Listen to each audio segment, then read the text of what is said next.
후회 없는 결정을 하는 사람.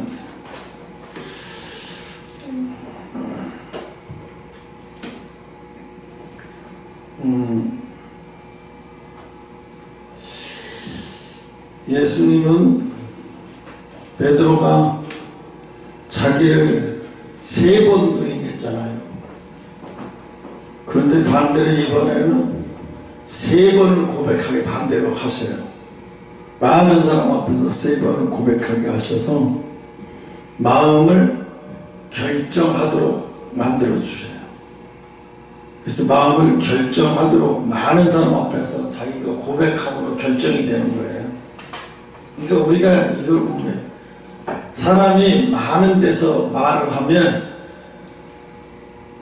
함부로 말을 못해요. 자기가 지킬 수 있는 약속밖에 말을 못해요. 그래서 반드시 어떻게 사람들이 많으니까 자기가 한 말은 이제 공증이 된 거예요. 그 많은 사람들이 봄으로 인해서. 그럼 베드로는 더 이상의 이제 숨는 자가 되지 못해요. 이제 고백을 했잖아요. 오늘 예수님은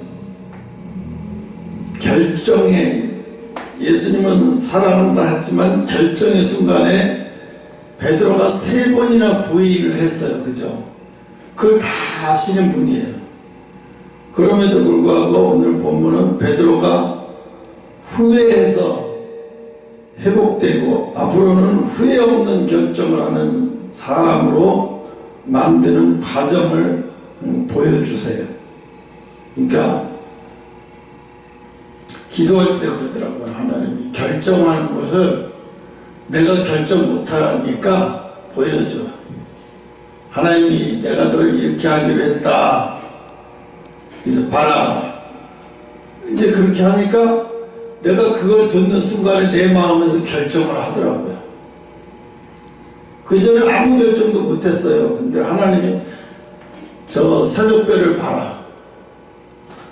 새벽별이니까 새벽에 캄캄한 어두움에서 빛나는 별이 그렇게 많지가 않아요. 몇 개의 별을 보면서 보여주시면서 그래요. 저 별을 봐라. 새벽별 같이 어둠을 가장 깊은 어둠에서 비추지 않니. 너가 이 세상이 가장 어두울 때 빛을 비추는 자로서의 사명을 감당하게 될 거다. 그래서 말씀을 하세요. 네가 그렇게 될 거라고. 그러니까 내가 그걸 듣는 순간에 어떠냐, 마음에서 결정을 하더라고요. 내가 마음에서 결정을 다 해버리더라고요. 이제 오늘도 베드로도 그런 것 같아요. 베드로가 3번이나 부인했잖아요. 3번이나 부인한 사람을 데려다 놓고 15절에 얘기하죠. 예수께서 베드로에게 물으니 요한의 아들 시몬아, 내가 이 많은 사람들보다 나를 더 사랑하느냐? 그냥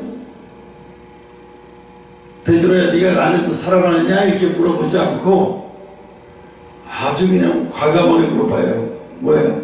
여기 이렇게 많은 사람들보다 그 어떤 사람보다 네가 나를 더 사랑하냐? 이러고 물어보잖아요. 그러니까 베드로가 미칠 지경이 대답을 할 수도 없고 안 할 수도 없고, 그러니까 예수님은 대답을 하게 유도를 하는 거예요. 그러니까 예수님은 베드로가 실패했던 과거를 들추시는 것이 아니라 그 마음의 중심을 다시 주님께 향하도록, 후회는 대개 마음의 방향이 흔들릴 때 나오게 돼 있어요. 감정이 흔들릴 때, 또는 사람을 의식할 때. 사람을 너무 의식하다 보면 내가 이런 마음도 아닌데 괜히 사람 눈치 때문에 엉뚱한 말을 내뱉어버리는 거예요. 자기가 상상할 수 없는 말을 내뱉어버리는 거예요. 왜 그래? 사람을 너무 의식하다 보면 그래요. 또 세상의 기준을 너무 따르다 보면 신앙의 기준이 약해져 버려요. 다른 사람들 세상의 기준에 너무 따라가다 보면 어떻게 돼? 믿음의 기준이 없어져 버리는 거예요. 자꾸 믿음의 기준으로 나가지 않고 세상 기준으로 자꾸 나가는 거예요. 세상 기준으로 나가. 그러니까 내가 사랑해야 할 대상이 아니라 다른 기준이 내 결정을 끌고 가는 거죠. 응?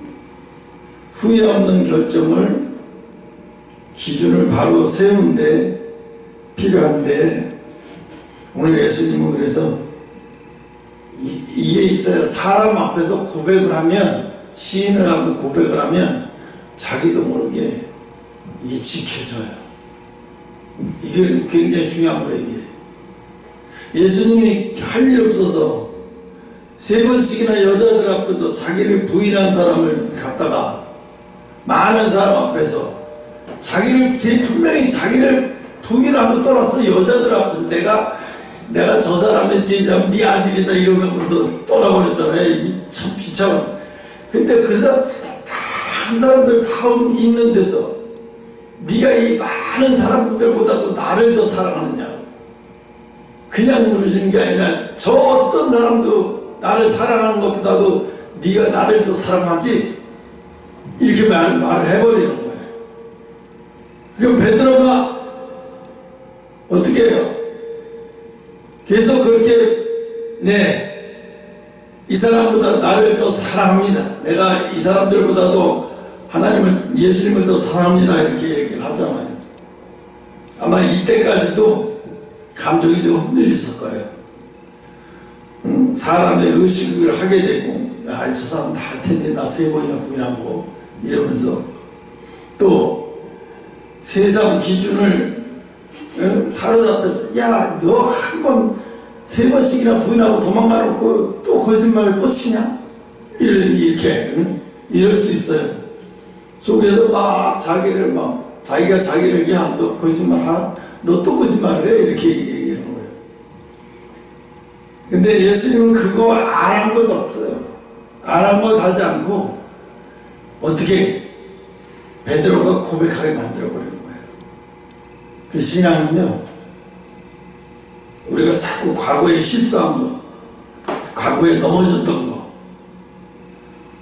과거에 예수님 앞에 부끄러웠던 거, 이런 거를 마귀는 계속 그런 거에 집중하게 만들어요. 그런 거에 붙들리게 만들고 그런 거에 집중하게 만들어요.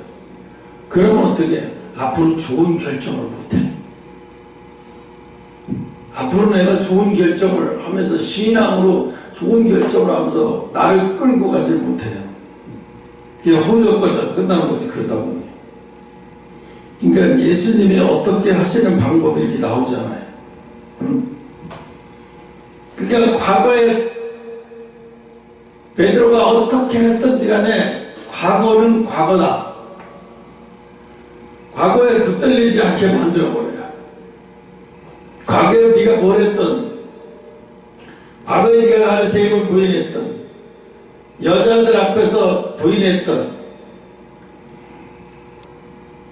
차마 말할 수 없는 말로다가 부인했던, 상관하지 않고 예수님은 들어야 할 말을 듣게 만들어버리고, 결심해야 할 말을 결심하게 만들어버리는 거예요.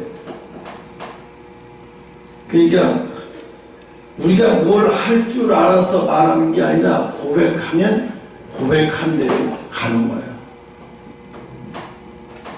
그러니까 자기 인생을 고백하면 고백한 대로 간다니까.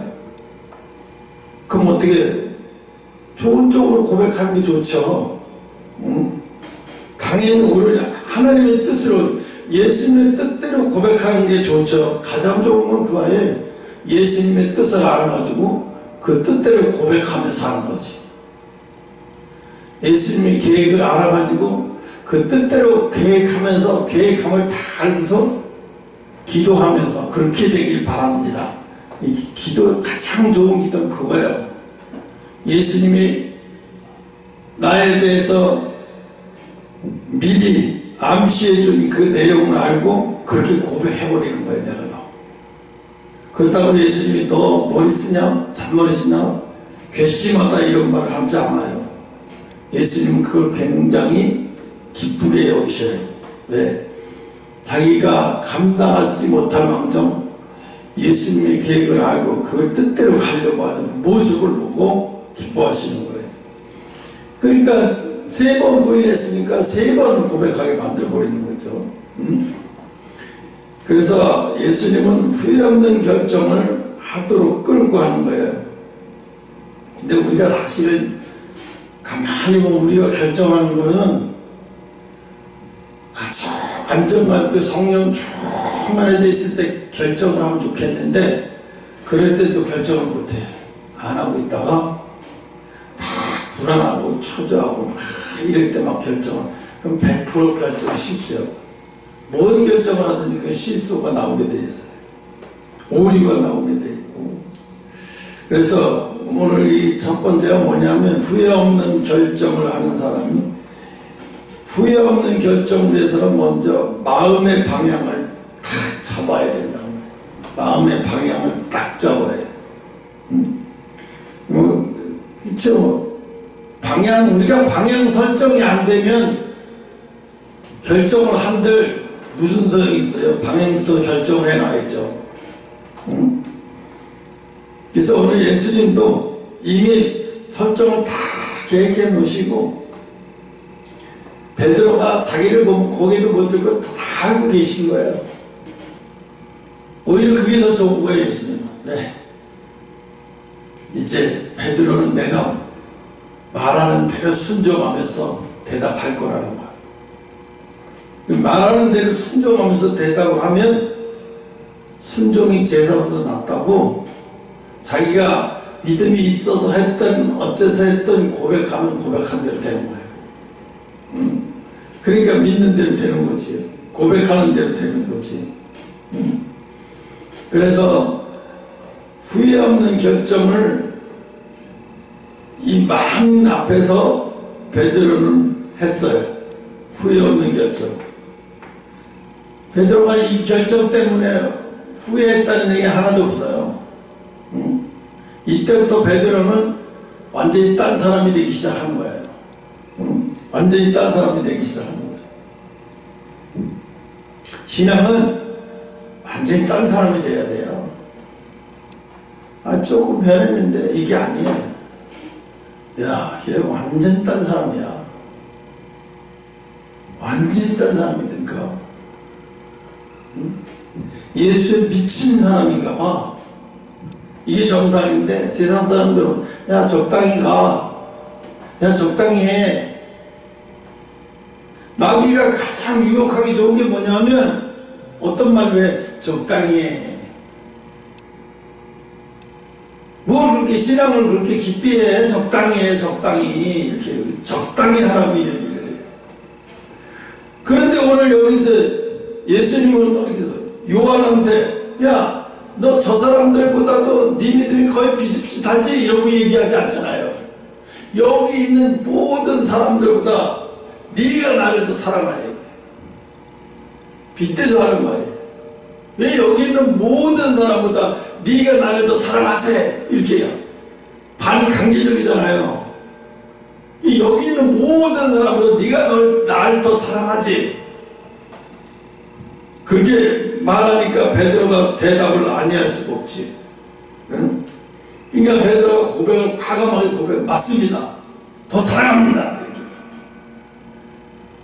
과연 더 사랑하는지 안 하는지도 자기도 몰라. 시험을 해봐야 알아.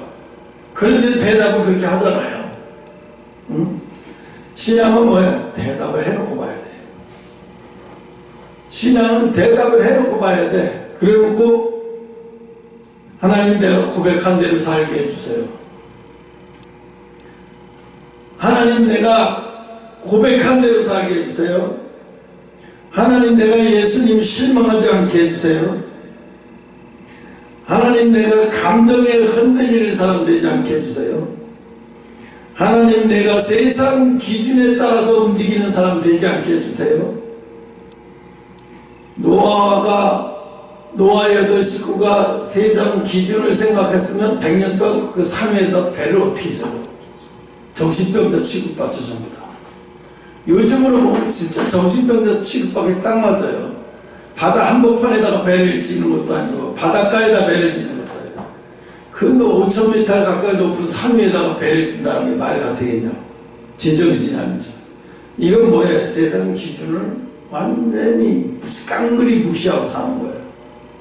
또 세상 사람 의식을 전혀 안 하고 사는 거예요. 왜? 뭐만 의식해?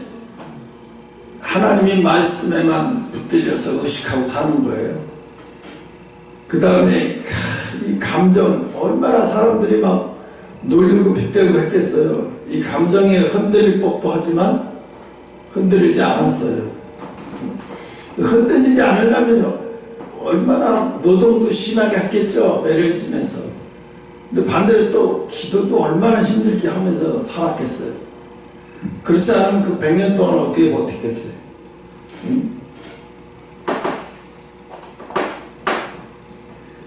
그래서 베드로는 예수님이 왜 이렇게 얘기했냐면, 베드로가 많은 사람 앞에서 자기가 모든 것을 혼자 스스로 결정 못하니까 결정하게 만들어 준 거예요. 예수님.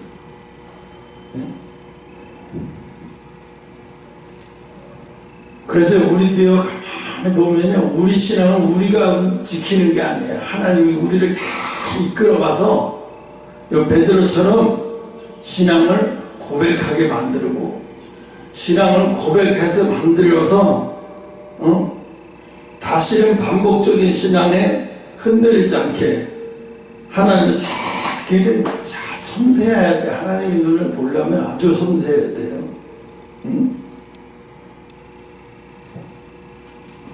그래서 결정의 기준이 하나님인가 세상인가 잘 보시고, 내가 정말 사랑해야 할 사람은 세상이 아니고 예수입니다.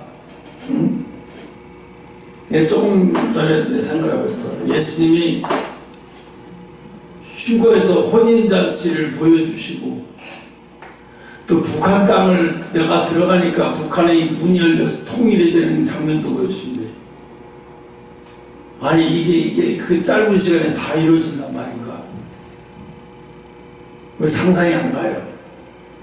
또 거기다가 미국 선교하고 네팔 선교까지 해야 된다는데 도대체 이걸 어떻게 할까? 이 많은 걸 어떻게 한다는 거지. 인간의 상식으로는 도저히 감이 안 와요. 그죠? 지금 내가 아니 네팔의 선교에 대한 무슨 지식 가지고 있는 것도 아니고, 네팔어를 잘 알 수 있는, 카타르만어를 잘 알 수 있는 사람들을 많이 알고 있는 것도 아니고, 뭘 가지고 어떻게 네팔을 전다. 아직 네팔이 완전 민주화가 된 게 아니어서 아직도 지금 네팔의 젊은 세대들을 이제 폭력으로 막 들고 일어섰어요. 그래서 내가 맨날 기도하는 거예요. 이걸 통해서 복음을 확 열려서 복음을 완전히 전하는데 자유지역이 되게 해달라. 그래서 마음껏 복음을 들을 수도 있고 복음을 전할 수도 있는 그런, 이 네팔이 그런 지금까지 가서, 그래서 복음의 문이 확 열려갖고 마음껏 전할 수 있는 시간이 분명히 올 거라고요. 오겠지. 그리고 기도도 안 하고 그냥 그런 날은 오면 가면 되지. 이게 아니라 철저히 기도를 하면서 준비하고 기다려야 되지. 기도하면서 준비하고 기다리는 사람은 때 되면 되겠지 하고 가만히 있는, 이건 게으르고 악한 거예요. 그래서 하나님의 마음의 방향을 딱 잡아주는, 왜 여러분한테 하나님이 나중에 있어야 될 일들을 다 보여주신 건 왜 보여줬을까? 여러분의 방향을 잡으라고 보여주는 거예요. 여러분한테 미래를 보여주고 들려줬던 거 왜 들려준가? 여러분의 마음의 방향을 정하라고 가르쳐주는 거예요. 그걸 괜히 가르쳐준 게 아니에요. 마음의 방향을 정하면서 따라와라. 마음의 방향을 세상에 두지 말고 내가 너한테 보여준 대로 그쪽에다 방향을 두고 따라와야 돼. 이 소리거든요. 아무에게나 비전과 미래를 보여주시진 않아요. 하나님이 보여주시고 들려주셨다는 얘기는 여러분 각자의 마음의 믿음의 방향을 정하고 가라는 얘기예요. 정하고. 그러면 하나님이 보여줬기 때문에 이제 마음의 방향을 흔들 필요가 없어요. 이미 정해져 버리니까. 내가 엊그제 봤는데, 걔 이름은 기억 안 나요. 여자 이쁜 애인데, 지금 32살인가.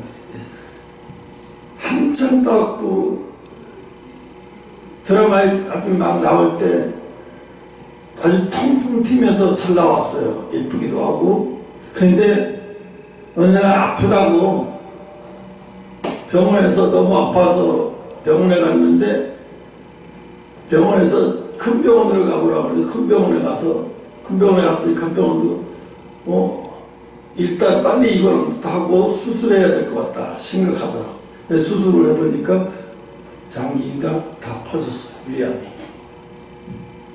그래서 위암이 다 퍼져가지고 다시 자를 수도 없고, 자르면 도무산이 더 빨리 죽으니까 그냥 덮어서 수술을 그냥 덮었어요. 그 1년간 딱 그 7개월 만에 죽었어요. 이 나이 먹은 사람은 암에 걸려도, 이 60이 넘어가면 암에 걸려도 한 15년 살아. 위암 같은 건 15년, 20년까지 살아요. 그러면 암에 죽는 게 아니라는 얘기지. 근데 젊은 사람들은 암에 걸리면 1년 채 못 버티게 그냥 죽어. 왜? 세포가 그만큼 활발하니까 빨리 퍼져. 근데 그 아이가 신인사인가 타고, 그 다음에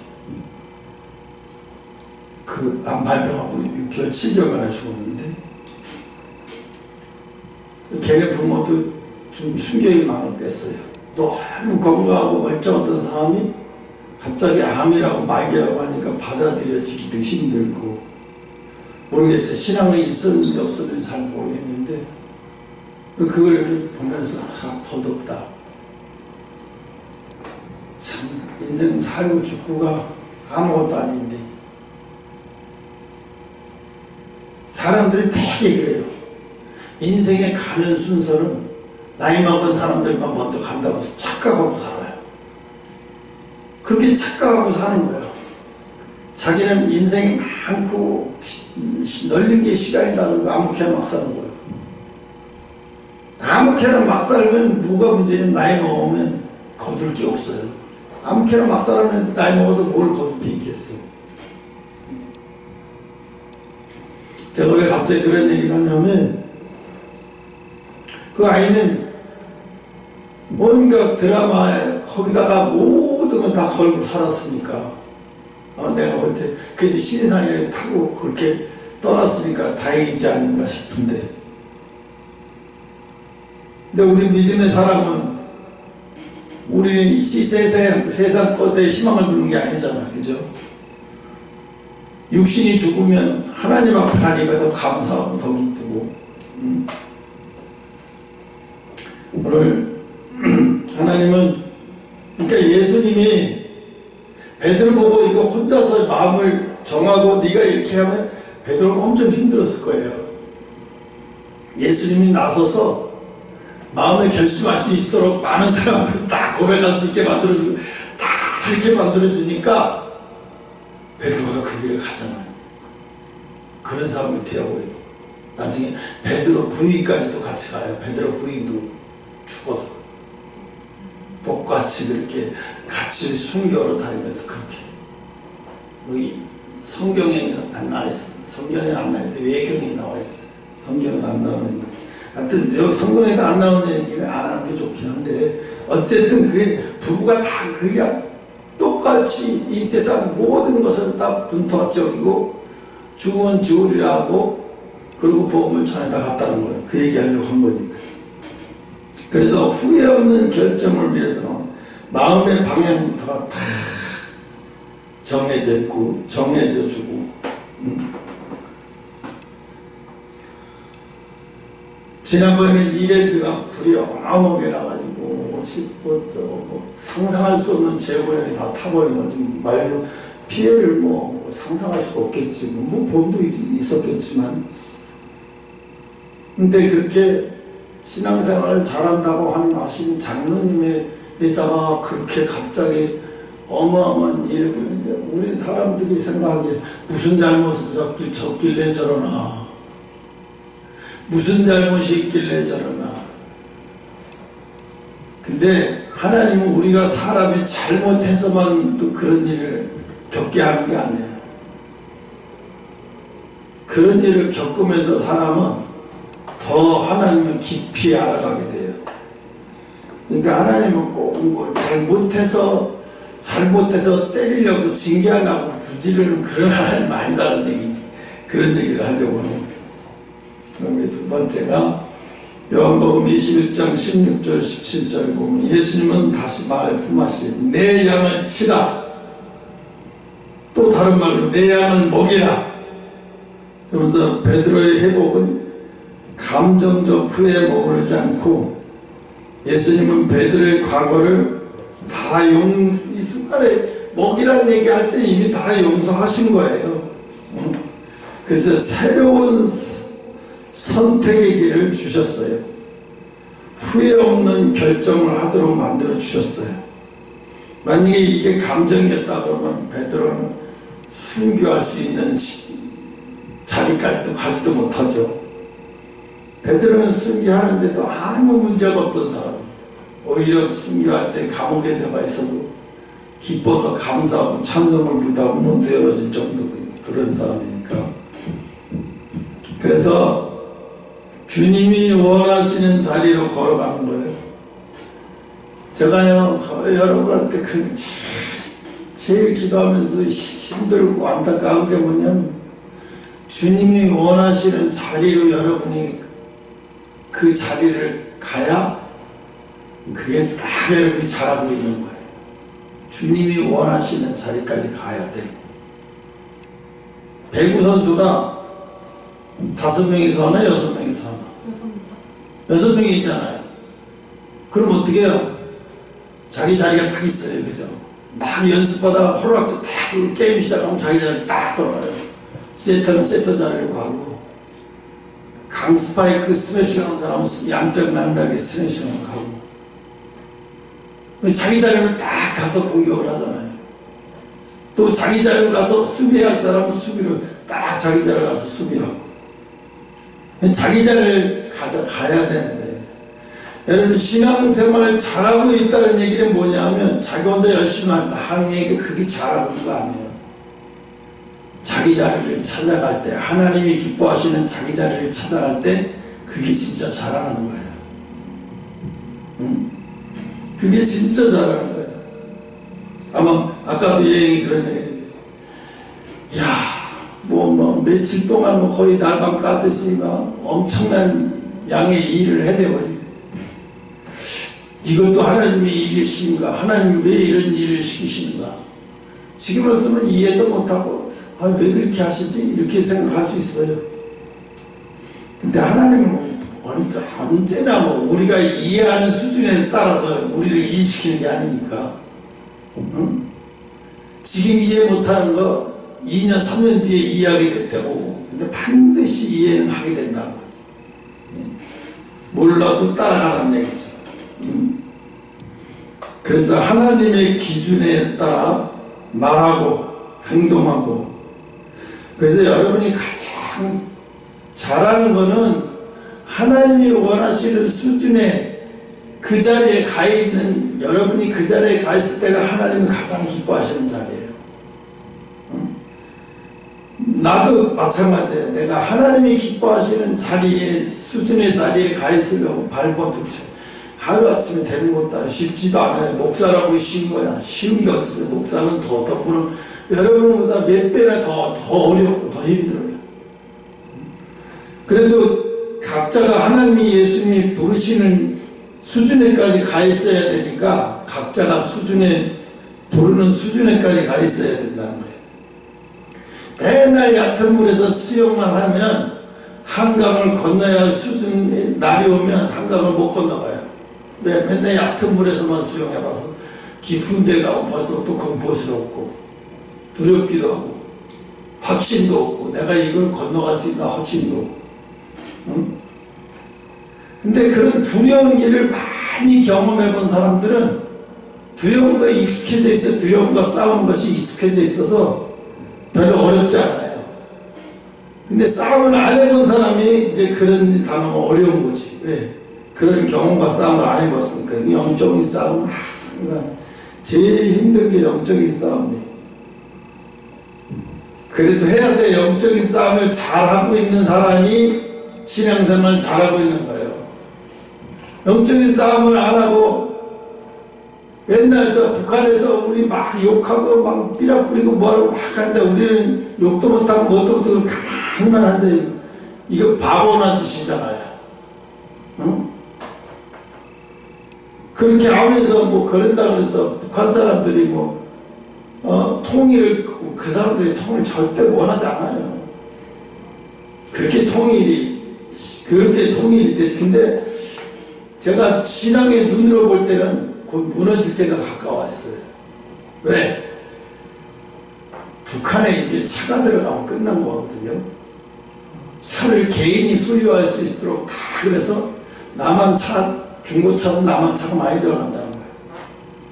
그러면 거기서 사이클이 다 한국의 방송에 다 맞춰져 있고 모든 게 다 맞춰져 있기 때문에 이제는 휴대폰이 문제가 아니야. 이제 이 차 갖고 다니면서 나만 받고 다 잡히는데 마음껏 들고 모르고 이제 속수무책인 거예요. 이제 이게 덮쳐버리면 북한은 이게 덮쳐면 문 열리는 건 순식간이에요. 문화가 그렇게 무서운 거니까. 아마 이제 김정은이는 내가 볼 때 잘못하면 자기가 원하지 않는 죽음을 맞이할 수도 있어요. 옛날에 우리 박정희 대통령이 그랬듯이 그렇게 김정은이 갖다 서거란 말 사용하기 싫지만 서거는 무슨 서거야, 조그만 놈 주는 걸. 근데 서거라기보다 어쨌든 북한의 지도자니까 근데 지명을 다 자연스럽게 하지 못하고 죽을 가능성이 있다는 거지. 그래서 뭐 해야 그렇지? 신앙은 여러분 감정 싸움도, 감정도 힘든 것도 그것도 다 영적인 싸움이에요. 세상에 좀 전에도 얘기했잖아요. 세상의 기준인가, 세상의 기준, 사람들이 세상의 기준을 막 가지고 나한테 얘기하면 그게 막 화끈거리고 막 이럴 때 어떻게 해야 되겠지 막 이렇게 막 공격받는 것 같이 느껴지고 막 이럴 때도, 그럴 때 나는 가장 많이 생각하는 게 노아와 8가지라고 생각해. 저 사람들은 세상 기준으로 사람들이 저 사람 동물 보듯이 했을 텐데 얼마나 그 따갑고 희선과의 전쟁, 또 세상 기준과의 전쟁. 야, 배를 물에다, 저수지에 가까운 갯벌에다 줘야지 어디 산속에다 배를 짓냐. 아마 수도 없이 많은 소리를 들어가면서 그걸 다 견뎌낸다는 게, 그릇은 뭐냐면 결국 견뎌내는 거예요. 그릇은 그 중압감, 그 모든 세상 잣대를 다도 그걸 견뎌내는 게 그릇인 거예요. 견뎌내지 못하면 그릇이 될 수가 없는 거예요. 그릇이 되려면 견뎌내고, 그 힘들었던 거, 막 정말 어렵게 참기도 힘들었던 걸 다 모욕감이 느껴질 정도로 힘들었던 것도 다 견뎌내면은 그게 다 그릇이 되는 거예요. 하나님이 다 아셔요, 그거. 그러니까 누구야 갑자기 노아가 그의 농사를 져가지고 포도농사 져가지고 포도주를 너무 진하게 해가지고 많이 마셔갖고 그 정도로 자기가 어떻게 잤는지도 모를 정도로 기억도 안 날 정도로 그렇게. 근데 얼마나 고단했잖아요. 100년 동안 배만 짓고 이제 처음으로 배에서 내려와서 이제 그의 농사져서 포도주를 댄데 그걸 마시면서 얼마나 세상과 싸우는 게 힘들었고 고됐으면 하나님 그걸 다 아시잖아. 하나님 하나님 우리가요 영적인 싸움을 하고 있고 힘들어하는 거 다 보고 계시고 다 알고 계세요. 오늘도 아침에 여기 앉아서 찬양을 한 시간 있었다. 뭐가 자꾸 부시럭거리면서 부시럭거리지. 분명히 아무도 없는데 사람이 있는 것 같이 저쪽에서 부시럭거리면서 방해를 넣는 거예요. 집중하지 못하게 방해를 넣는 거지. 그런데 애지간히면 좀 해라. 애지간히.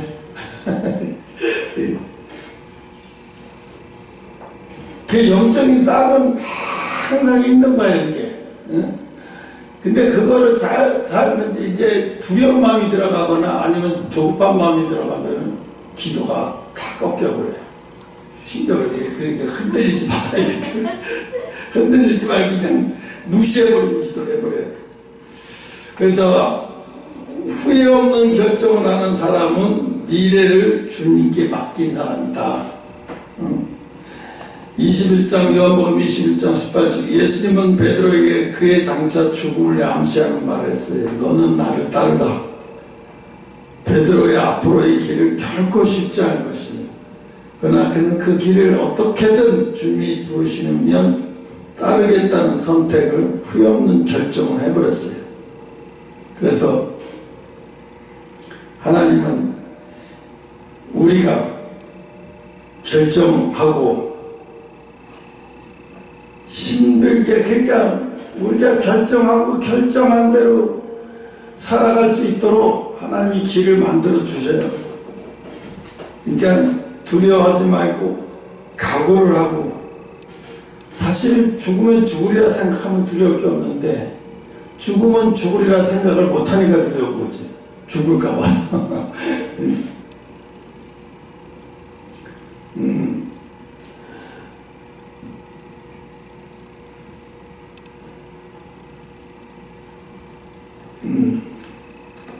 사람이 언제가 제일 무섭냐 하면 어제 그 동행이라는 프로그램을 보면서 그랬어요. 고3짜리가 엄마는 집에서 나가버렸어요. 할머니가 80대 먹은 할머니 걷지도 못하는데 아버지는 또 신부전증 해갖고 혈액투석도 하고 막 이랬는데 이 고등학교 아이가 학교 끝나자마자 알바를 해요. 식당에 가서 알바를 하고 또 거기다 몇 시간 있다 또 다른 식당에 가서 알바를 해. 그리고 버스 끊어질 때까지 마지막 차 그때 맞춰가지고 알바 끝내고 막 뛰어가서 버스에서 타. 맨 뒤에 타고 버스 타고 버스가 20분 30분 한 3, 40분 달리나 봐. 그 기사가 다 왔다 조지마루 깨고 내려라 이러고 내리는데 걔가 너무 피곤해. 알바 하나만 뛰고 싶다 이런 얘기를 하는데 내가 막 눈물이 핑 하고 흘리더라고. 걔가 그걸 하면서 190 얼마를 받더라고 한 달에. 근데 그게 할머니요 아버지 약값으로 다 나가. 자기는 옷 하나도 못 사요. 그래서 빨리 여름이 왔으면 좋겠대. 왜? 다 가면 알바로 마음 놓고 하나 더 할 수 있으니까. 그래서 뭐라고 나는 걔 그런 얘기를 나는 빨리 어른이 되고 싶었대. 왜 그러니까 어른이 되면 이런 것들을 다 감당해낼 수 있을 거라고 생각이 들었어. 어른이 되면 지금 내가 이렇게 감당하지 마. 아버지 신부전증, 할머니 병원비약값 이게 지금 내가 학생이라서 감당하기 힘들지 어른이 되면 이건 별거 아니다 감당할 거라고 생각했는데 그래서 빨리 어른이 되고 싶다. 와, 난 저 나이 때 저런 생각을 해본 적도 없는데 왜 쟤는 누구한테도 복음도 들어가지 않나? 복음도 아마 걔는 그럴 거예요. 예수 믿는 것들은 다 나한테는 사치라고. 교회 갈 시간도 없어요. 정말 걔 보니까 정말 그런 것 같아. 쟤는 어떻게 저렇게 주어진 일을 저렇게 감당을 잘하면서 살까? 정말로 야무지더라고요. 내가 볼 때 쟤는 이 다음에 그 어른이 되면 참 잘 살지 않을까 싶어요. 근데 예수를 잘 믿어야 되겠지. 복음을 들어가야 되겠지. 근데 복음 얘기 아니고 그냥 KBS 나오는 방송이니까. 이게 안타깝기는 하더라고. 아무튼 그래서 걔 아이를 보면서 느낀 게 뭐냐면, 야, 쟤도 자기에게 주어진 일을 저렇게 감당하려고 애를 쓰면서 사는데, 아니 나는 하나님의 종인데 뭐 하나 힘들다고 난리치고, 하나님 앞에 힘들다 서로에도 힘들다고 난리치고. 그래도 하나님은 우리가 잘해서가 아니라 우리의 결정을, 여러분의 마음에 다 결정을 하고 결정한 대로 그 길을 가도록 만들어 주시는 거예요. 여러분이 잘해서 갈 수 있는 게 아니에요. 하나님은 그 결정을 받아들였다는 것만도 하나님은 기쁘게 여기시면서 여러분이 그 길로 갈 수 있도록 만들어 주시는 거예요. 다만 속도 부분에서 우리가 못 따라가기가 힘들어서 그러는데, 이것도 다 걱정할 필요 없어요. 힘들어도 지지 끈으로도 따라가면 되는 거예요. 근데 결론은 하나님을 사랑하게, 이 땅에서 소원이 물론 빨리 죽으면 하늘나라 가면 더 좋겠지만, 우리 시대에는 그렇게 해서 가는 것보다 휴거로 가는 것이 가장 적합한 거지. 그것 외에는 가장 적합하지 않을까 생각을 해봐요. 하나님 분명히 내 세대에 휴거가 일어날 거라고 말씀하셨고 보여주셨으니까 그렇게 될 거라고 생각하고 그렇게 품고 살아야 되겠죠. 그래서 여러분 걱정할 필요 없어요. 하나님이 결정해 주시고 내가 마음의 결정만 하면 하나님 반드시, 베드로도 3번 부인했던 사람인데 순교까지 하잖아요. 우리는 순교는 못하더라도 끝까지 사명 지고 사명 잘 감당하면서 갈 수 있도록 하나님이 협력할 사람도 붙여주시고 함께 일할 사람도 붙여주셔서 이제 숨겨놓은 사람도 많이 보내주시고 생명책에 기록돼서 환난을 통과한 자들도 많이 보내주실 줄 믿으시기 바랍니다. 여기까지 하고 마칩니다.